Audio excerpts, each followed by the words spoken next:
Israeli airstrikes with fighter jets continue in Gaza as the Israel Defense Forces issue new evacuation orders, delivering a devastating blow with 400 people losing their lives.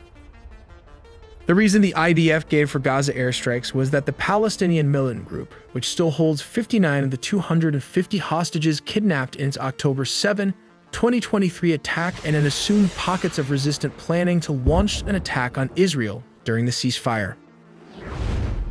This is how IDF is moving Gazans away from the border, fearing a potential attack from the Militant Group. The entire border of the Gaza Strip has now been declared a dangerous red zone, and residents in Beit Hanoun, Khuza'a, and Abasan, al-Kabira, and al-Jadida have been ordered to evacuate. Here's a closer look at how the airstrikes unfolded with this timeline.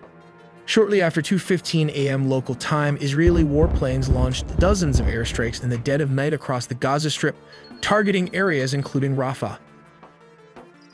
By 2:30 a.m., the Israel Defense Forces and the Israel Security Agency announced they were conducting extensive strikes on Hamas targets in Gaza.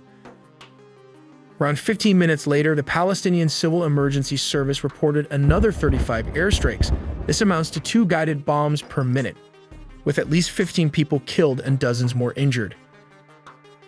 At approximately 3:00 a.m., the Israeli Prime Minister's office stated that the IDF had been ordered to take strong action against Hamas after the group refused to release hostages and rejected proposals from the United States and other mediators. About 20 minutes later, an Israeli official confirmed that the IDF was striking dozens of targets based on Hamas' preparations for attacks, its efforts to strengthen its forces, and its continued rearmament. Shortly before 4 in the morning, reports emerged that Mahmoud Abu Wafa, the highest-ranking Hamas security official in the territory, had been killed. By 8 in the morning, the Hamas-run Gaza Health Ministry reported that the death toll from the overnight Israeli strikes had risen to at least 400. Let's dive into the basic timeline, how this war started without taking any sides, and the consequences that followed through it. It all started in October 7 massacre, but Palestinians says they were being oppressed for years of Israeli occupation, hence the justified attack. Hamas, the Iran-backed group controlling Gaza, launched a surprise attack on over 20 Israeli communities. The assault was strategically executed using a combination of rockets, paragliders, motorcycles, and other vehicles to penetrate Israel Defense Forces. This coordinated attack aimed to cause maximum disruption and casualties within a short period of time. The sudden escalation of violence also drew Hezbollah, the largest non-state actor in the Middle East, into the conflict from Lebanon. Let's dive into the details of how the attack on Israel happened into 4 simplified parts of the operations. Part 1. In the initial phase of the operation, the stage was set for a dramatic and intense start. At around 6:30 in the morning, a staggering 3,000 rockets was launched from Gaza. This onslaught featured a wide array of rockets, including the distinctive homemade Qassam and the potent Iranian-made Fajr rockets. The Iron Dome missile defense system sprang into action to counter almost 60% of the rockets, animated in our recent video. Simultaneously, the skies near the border crackled with powered hang gliders and motorized paragliders and infiltrated the border. These unconventional flying machines serve as an unexpected element of surprise, challenging the air defense system. After the fighters aboard the hang gliders landed, they secured the surrounding terrain, enabling an elite commando unit to subsequently breach the fortified electronic and cement wall constructed by Israel. Part 2. At 7:30, a critical juncture of the operation unfolded as fighters executed a coordinated entry into Israeli territory near the Kerem Shalom crossing. This crossing held immense significance as it served as a pivotal checkpoint between Israel and Gaza, symbolizing a breach into the heart of Israeli territory. Simultaneously, another group of determined fighters launched an assault on Israel's Erez border crossing station. With calculated precision, they employed explosives to shatter the formidable barriers that had stood in their way. Following this daring act, they swiftly sped across the border on motorbikes. Further enhancing their advance, bulldozers were deployed to widen the gaps created by the explosive breaches, facilitating the influx of even more fighters. These additional reinforcements made their entry into Israeli territory aboard 4-wheel drives, steadily expanding their presence within the enemy's borders. The stage was set for a multifaceted and meticulously coordinated operation as they continued their mission deep within Israeli territory. Part 3. A commando unit attacked the Israeli army's southern Gaza headquarters and jammed its communications, thus preventing personnel from calling their commanders or each other. Part 4. The final part involved moving hostages to Gaza, mostly achieved early in the attack meant for a prisoner exchange. Israel then responded with airstrikes, taking the lives of many Palestinians, both civilians and fighters. To help you understand the basic IDF strategy, let's divide Gaza into 5 parts. We start with North Gaza, then move on to Gaza, followed by Deir al-Balah, Khan Yunis, and finally Rafah and this crossing towards Egypt. And a quick recap. Since Hamas' attack on October 7, the IDF has invaded Gaza from almost all sides by land, sea, and air. Firstly, invading Gaza from the north and progressing to central Gaza, while instructing Gazans to move to the south. There are various crossings that the IDF controls, mainly the Kerem Shalom, and Hamas controls Rafah. This is probably one of the last major crossings the IDF wants to clear and control, since the rockets were fired from Rafah at its soldiers near the Kerem Shalom crossing.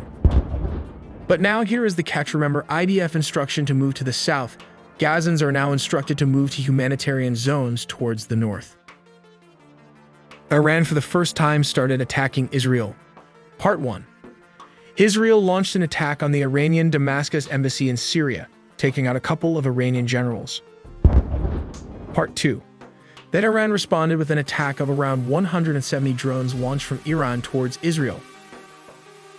An hour later, UAVs were joined by over 30 cruise missiles capable of reaching Israel in just over an hour. Finally, over 120 ballistic missiles, which take just between 10 and 15 minutes to arrive, were launched from Iran. At the same time, drone attacks were launched by the Houthis in Yemen and Iranian-backed militias in Iraq, while Hezbollah fired missiles at Israeli positions in the Golan Heights. Let's explain why they are launched at different time intervals, as these drones usually have a speed of around 114 miles per hour, which translates to approximately 185 kilometers per hour. In comparison, a cruise missile has a speed of around 500 miles per hour, which is about 800 kilometers per hour. A ballistic missile, on the other hand, has a speed of around 3,836 miles per hour, translating to approximately 6,174 kilometers per hour. That is exceptionally fast, and as a result, will catch up swiftly. So in summary, when the drones reach the designated target, the cruise missiles and the ballistic missile will eventually strike their targets at almost the same time. 2024, July 27. The Druze rocket attacks. Although Hezbollah and Israel have regularly exchanged fire since last October, the July 27 rocket attack on the Majd al-Shams football field in the occupied Golan Heights proved to be a pivotal point in the months-old war on Gaza. This attack was carried out with the Falak rocket. The Falak is a 333mm diameter rocket. It weighs 255 kilograms and carries a warhead containing around 53 kilograms of explosives. However, it has only a 10 kilometers range, which translates to around 6 miles, which explains why it landed near the occupied Golan Heights. When it lands, it can create a huge explosion with an effective blast radius of around 100 feet. 2024, July 30. The Beirut precision assassination attack.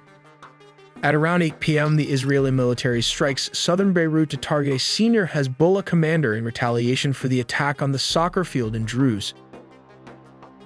A guided weapon just like this one, the spice bomb, probably dropped from a fighter jet.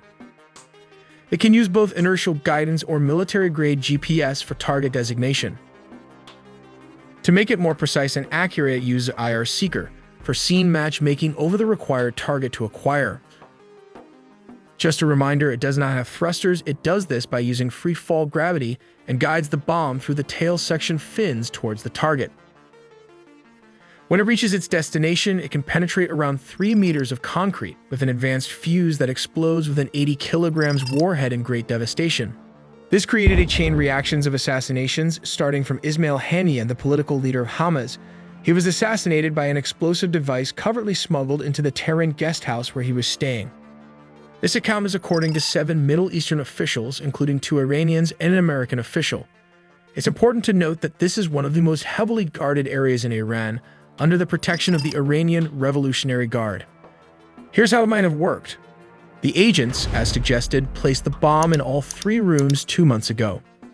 Then, when the time was right, it returned to the desired area near the mountain and activated the explosive from a safe distance by hitting the switch, taking out Hania and his bodyguard, along with the destruction of this part of the room. Israel hacked into several commanders' phones and communication systems. When the commanders realized they had been hacked, they began switching to older technologies such as pagers and walkie-talkies. This is how it happened. 5 months before the pagers and walkie-talkie explosion, a shell company, which was probably Mossad, called BAC Consulting in Hungary, bought the licensing rights from a Taiwanese company named Gold Apollo. Unconfirmed reports suggest that the company shipped the products, and at some point along the supply chain, explosives were planted along the way. The products were then shipped back to Hezbollah.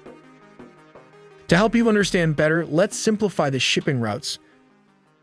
Hezbollah ordered the pagers from Hungary, which was probably Mossad, but the products were allegedly sourced from Taiwan and allegedly made by the Israeli. Afterward, they were reshipped to Lebanon from Hungary, and that's how they hack or cut off communication. On September 20, 2024, Hezbollah commander Ibrahim Akil was also assassinated by a bunker buster bomb that took out the entire building block while he was having a meeting in the ground floor. This is how Hezbollah responded to Israel after the sophisticated pager and walkie-talkie explosions which occurred across Lebanon. They retaliated by launching guided missiles for the first time. The 3 strikes were carried out using Fadi-1 and Fadi-2 missiles as well as Khuza'a rockets. The first 2 strikes, targeting the Ramat David base, were in response to intense Israeli airstrikes on southern Lebanon. The third strike, which targeted a military technology company, Rafael Advanced System, which makes the Spike missile animated in our recent video. Additionally, Hezbollah launched over 100 rockets early Sunday across northern Israel, with some landing near the city of Haifa. What sets these missiles apart from other Hezbollah rockets is that they are not unguided dumb rockets but are equipped with a guidance system. They may utilize inertial guidance systems, replacing the old midsection with a new navigation system. This technology, although quite old, is still effective because it cannot be jammed by radio waves, similar to the technology used in the Iranian Shahed drones used in Ukraine. On the 27th of September 2024, the IDF finally dealt a heavy blow to Hezbollah by launching airstrikes against its founder Hassan Nasrallah. This is Dahiyya, a neighborhood near Beirut known for being a focal point during Israeli airstrikes. One of the key landmarks here is the Hezbollah headquarters. What makes this building particularly noteworthy is its underground basement, which is rumored to contain a network of tunnels. These tunnels are believed to serve as emergency escape routes, adding to the site's strategic importance. Hassan Nasrallah, a high-value asset, has been in hiding for the last 4 years. The IDF was able to pinpoint the date, event, and location of a 6-storied multi-building complex where he was believed to be present. However, there were reports that an undercover agent, possibly Iranian, informed Israeli officials about Nasrallah's arrival in a car. He reportedly arrived at Hezbollah's underground headquarters in the southern suburbs of Beirut for a meeting with several leaders. The tip-off was allegedly received by Israeli officials on the afternoon of Saturday, September 27th. A fighter jet was expected to target and illuminate the building using its laser targeting pod, focusing on one of the specific buildings. Subsequently, a dozen of F-15 jets dropped not 1 but 80 bombs of various types. The tip of the spear would have been the bunker buster bomb that can penetrate through this 6-story building, leveling all 6 structures to the ground and in the process eliminating Hassan Nasrallah in the action. To avenge Hassan Nasrallah assassination, Iran launched around 180 missiles, both hypersonic and ballistic weapons. These missiles traveled more than 1,000 miles from this valley to reach Israel's most populated city and military sites. Iranian ballistic missiles strikes focus on key Israeli military sites such as Nevatim Air Base near Beersheba and Tel Nof Air Base, both of which house the billion-dollar Israeli F-35 fighter jets and other high-value assets. Additional targets included the Hatzerim Air Base in the Negev Desert and the Mossad headquarters in Tel Aviv. We make original videos from scratch, so please do subscribe and hit the notification bell for more videos.